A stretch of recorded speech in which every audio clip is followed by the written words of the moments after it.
દેશની ખબર ન હોય, પણ મને ખાતરી છે કે મારો નેતા જે આ દેશનો આવતા દિવસોમાં મારા શબ્દો લખવા હોય તો લખી લેજો, આ દેશમાં બીજો ગાંધી પાકશે તો એ રાહુલ ગાંધી હશે, એક સચ્ચાઈના રસ્તે. ગાંધીજીમાં તો ક્યાંક ઊંચાઈ હતી, આ તો માણસ સંપૂર્ણપણે નિખાલસ માણસ અને એકદમ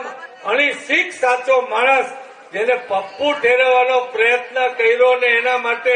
અબજો કરોડો રૂપિયા વાપર્યા અને એ અડાગ લઈને લડ્યા અને આજે દેશ એને સ્વીકારે છે કે નહીં, માણસ બરાબર છે. અને એ રાહુલ ગાંધી જયારે નરેન્દ્ર મોદી બફાટ કરે કે મારી 542 સીટ આવે છે તો આ દેશને એમાં કઈ નવાઈ ન લાગે,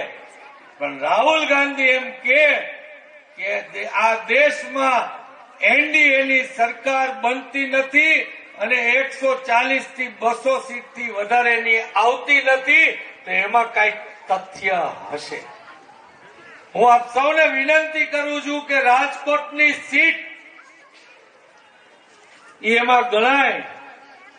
અને રાજકોટનો પ્રતિનિધિ કોઈ બને